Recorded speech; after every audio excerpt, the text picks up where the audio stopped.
Om Shanti. Good morning आप सभी बाबा के रूहानी फरिश्तों को। आप सभी ने नया वर्ष मनाया धूमधाम से, उसकी ढेर सारी पुनः बधाइयां। हमारे और आप में बहुत सारी आत्माओं कुछ नए आयाम को छूने के लिए, ब्राह्मण जीवन में चार चांद लगाने के लिए कुछ विशेष संकल्प भी किए, संकल्पित हुए होंगे, प्रतिज्ञाबद्ध हुए होंगे। प्यारे साथियों, बड़ी शिकायत रहती है कई आत्माओं की कि हम प्रतिज्ञाएं तो बहुत सारी करते हैं लेकिन उनका असर नहीं होता। कारण क्या है? चिट्ठियां लिख के देते हैं फिर भी असर नहीं होता। तो बाबा ने बहुत सुंदर बात कही हुई है बच्चे।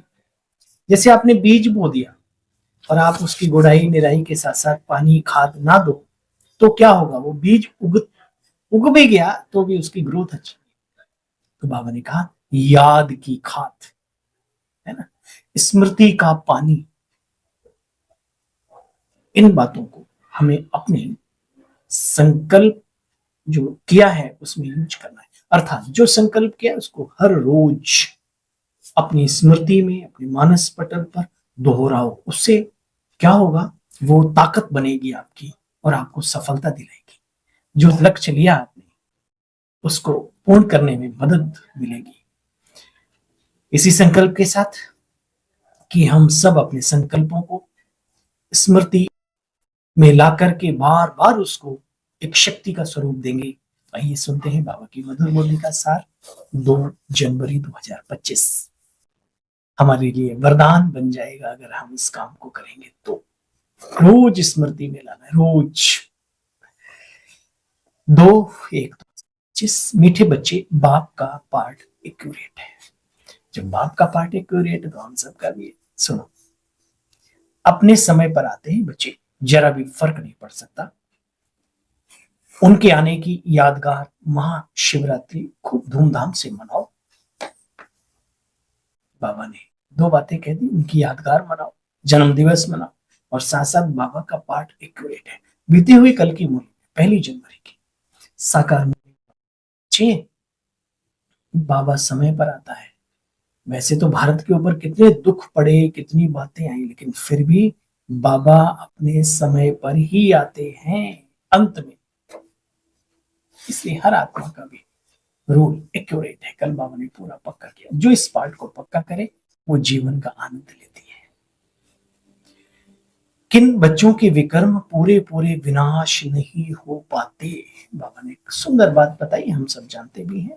कई बार बाबा ने कहा है, आज फिर बाबा कह रहे हैं, जिनका योग ठीक नहीं है, बाप की याद नहीं रहती तो विकर्म भी विनाश नहीं हो पाते।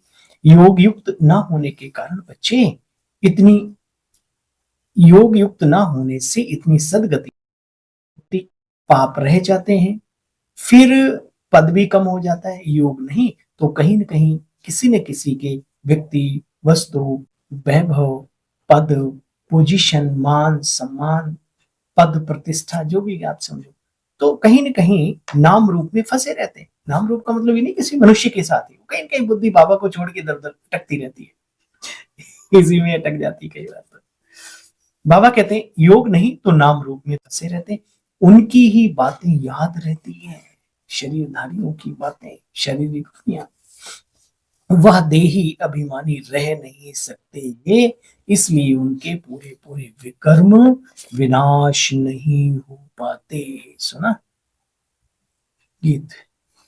ये कौन आया आज सवेरे सवेरे, है प्रभात के समय? कौन आया? बाबा आया। ओम शांति। सवेरा कितने बजे होता है बच्चे? बाबा सवेरे कितने बजे आते हैं? कोई ने कहा बाबा 3 बजे, कोई ने कहा 4 बजे, कोई ने कहा बाबा संगम पर आते हैं 12 बजे आते हैं। बाबा एक्यूरेट बात को पूछते हैं। 12 को तो तुम सवेरा नहीं कह सकते हो बच्चे। 12 बजकर 1 सेकंड हुआ, 1 मिनट हुआ तो एएम, है ना? देखो बच्चे, ड्रामा में इनका पार्ट बिल्कुल एक्यूरेट है। सेकंड की भी देरी नहीं हो सकती बच्चे। यह अनादि बना बनाया ड्रामा है। एएम पीएम एक्यूरेट चलता है ना बच्चे। तो बाप भी एक्यूरेट आते हैं। देखो बच्चे, शिव जयंती का त्योहार वास्तव में तुम्हारी है सच्ची सच्ची दीपावली। इसकी यादगार है किसकी? शिव स्वयंभू धरा पर आते हैं, खुद आता है अपने समय पर। उसकी यादगार है शिवरात्रि, जागरण करते हैं उसमें, है ना। सुबह रात मिलते जुलते कैसे थे। देखो बच्चे, तुम इन बातों को अच्छी तरह से जानते हो। तुम्हारी भेंट भ्रमरी से की जाती है, और उनको समझाना, उनको ईश्वर की तरफ उनका मुख मोड़ना।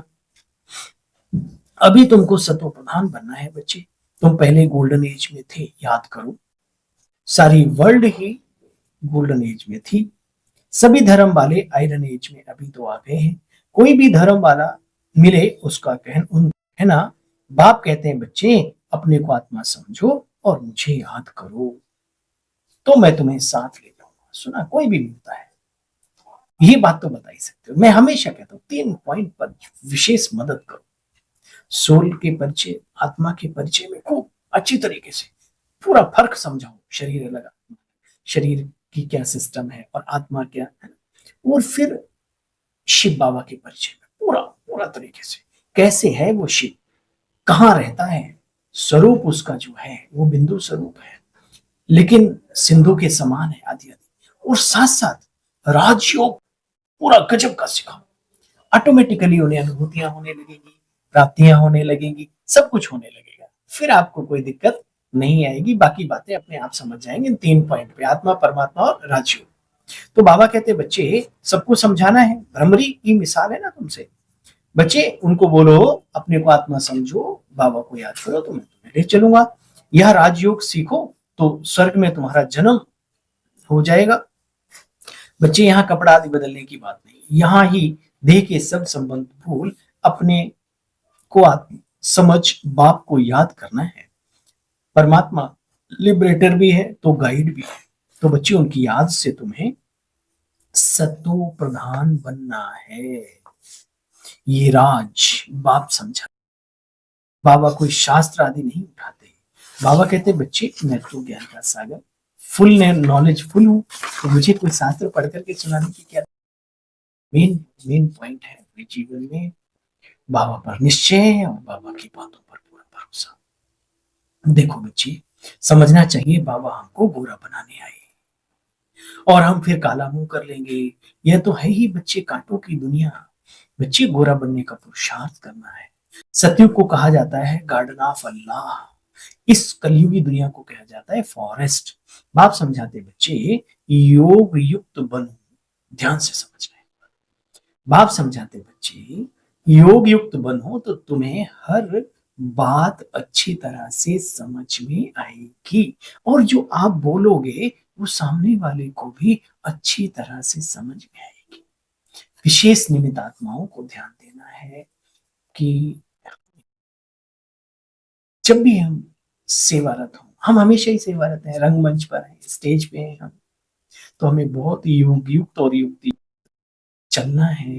अगर ईश्वरीय कार्य को, बाबा के कार्य को, अपने जीवन को सफल करना, आगे बढ़ाना है तो ठीक है ना। बाकी हंसना खेलना भी है आपस में, कोई ऐसा नहीं, लेकिन विशेष जब सेवा का समय हो उस समय पर योग युक्त रहना बाबा ने कला सिखाई है विशेष। हमेशा रहो तो फिर कहने क्या। परंतु योग ठीक नहीं है, बाप की याद नहीं रहती तो कुछ समझ नहीं सकते बच्चे। विक्रम भी फिर विनाश नहीं हो जाते। इसलिए बाबा कहते बच्चे देही अभिमानी बनो। अच्छा, मीठे मीठे के लिए बच्चों प्रति माता पिता बाप दादा अपनी रूहानी बाप के रूहानी बच्चों को नमस्ते, अपने बाप को भी ढेर सारी नमस्ते। शिव जयंती पर अविनाशी ज्ञान रत्नों की दुकान निकाल सेवा करनी है बच्चे। घर घर में रोशनी कर सबको बाप का परिचय दो। सच्चे बाप से बच्चे सदा सच्चा, कोई भी विकर्म करके छिपाना। योग युक्त ऐसा बनना है जो कोई भी पाप ना रह जाए, किसी के भी नाम रूप में बुद्धि को नहीं, कड़ी और बहुत गंदी बीमारी है। तो ब्राह्मणों को इससे बचना है, दूर रहना है। जरा सी सावधानी हटी तो समझ लो बहुत बड़ी दुर्घटना घटी। फिर बाबा कहते हैं हाड़ गोड़ सब टूट जाते हैं। सबके हैं, किसी के एक नहीं, है ना? सबके। शिव सबका है, सबका प्यारा है। जो सबका होता है, किसी एक दो का नहीं होता, ध्यान रहे। बाबा कहते हैं किसी के भी नाम रूप में नहीं फंसना। वरदान है आज का, मैं पन के भान को मिटाने वाले ब्रह्मा बाप समान श्रेष्ठ त्यागी भव। संबंध का त्याग, वैभवों का त्याग बच्चे कोई बड़ी बात नहीं, लेकिन हर कार्य में संकल्प में भी औरों को आगे रखने की भावना, अर्थात अपने पन को मिटा देना, पहले आप करना, ये श्रेष्ठ त्याग है बच्चे। इसे ही कहा जाता है स्वयं के भान को मिटा देना। जैसे ब्रह्मा बाप ने सदा बच्चों को आगे रखा, मैं सदा आगे रहूं, इसमें भी सदा त्यागी रहें। इसी त्याग के कारण सबसे आगे अर्थात नंबर 1 में जाने का फल बच्चे मिल जाएगा। तो फॉलो फादर को स्लोगन है, फट से किसी बात का नुक्स निकाल देना, यह भी दुख देना है। तुरंत एकदम झटके में किसी ने कुछ कहा, अभी बात पूरी नहीं हुई और कट मार दिया या नुक्स निकाल दिया, तो बाबा कहते हैं ये आत्मा को दुख पहुंचता है। इसलिए छोटी फट से किसी का नुक्स निकाल देना, यह भी दुख देना है। आइए, योग भट्टी चल रही है, 18 जनवरी का मासी अव्यक्त मास है। अपनी शक्तिशाली मनसा द्वारा साकाश देने की सेवा करो। जैसे ऊंची टावर से साकाश लाइट माइट फैलाते हैं, ऐसे आप बच्चे भी अपनी ऊंची स्थिति अथवा ऊंचे स्थान पर बैठ कम से कम 4 घंटे विश्व को लाइट और माइट दो। जैसे सूर्य भी विश्व में रोशनी तब दे सकता है जब ऊंचा है, तो साकार सृष्टि को साकाश देने के लिए बच्चे ऊंचे स्थान के निवासी हो, शरीर में भ्रकुटी और ब्रह्मांड में परम धाम। तो हे ऊंची स्थिति वाले सर्व को अपनी मनसा की साकाश देने वाले मेरे मीठे मीठे बहनों भाइयों, ओम शांति। कल पुनः मिलते हैं। दुर्मुरली का सार